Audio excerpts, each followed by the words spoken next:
بسم الله الرحمن الرحیم. اعمال و عملو واجبات و نیابت حواله سره چې کس ته نیابت کې ونیسي جانشینۍ کې دي حواله سره څو نکتې ذکر کوم. هر یو کس د خپلو اعمالو خپله ذمه دار دی چې کله زنده دی خپل انجام کې پکار دی، بل کس یو ته وکړي ټیک نه دی واجباتو کې. او کله چې انسان مړ شي د مرده نیابت کوای شي. یو کس مړ شوی دی هغه نیابت ته کوي، المنځ ته کوي، چیو ته کوي، روژه ته ساتي، دو ته اجرت څه کوای شي، پیسې ونه واخلي، بغیر د اجرت نه هم کوای شي.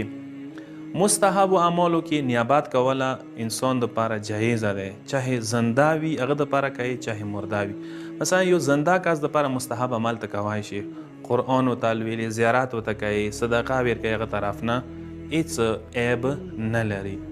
نیابت کې یو شاید ده پکار ده ته کوم کس طرف نه عمل کوي هغه نیت ته پکار دی وکي څه پلنکی طرف نه ده. مثلا والد صاحب د مرحوم شوی دی، خپل والد مرحوم الموس کوي په نیت کې ونیسي، خو ژبې باندې نامه اخیستل ضروري نه دی، نیت کې دی ذهن کې دی اندو کافي دی. نیابت څه کله ته کوي واجباتو کې یو کس څو کسانو نه نیابت نشي کوای.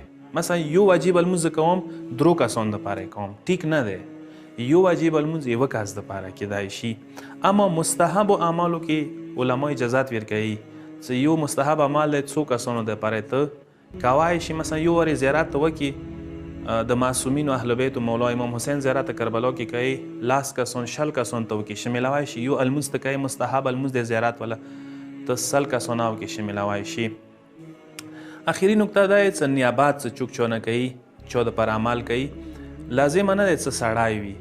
مثلا یو خځه سړی د پاره نیابت کوای شي، یو سړی خځې نه پاره نیابت کوای شي. خځې المنځونه دي سړی وته کوي پارک نه کوي، یا ای سړی المنځونه دي خځې وته کوي فرق نه کوي کوای شي. پروردګار عالم د مو ته توفیق راکړي چې خلکو خصوصا والدینو که چیرې قضا عملونه وي هغوی د پاره انجام کو. والسلام علیکم ورحمت الله وبرکاته.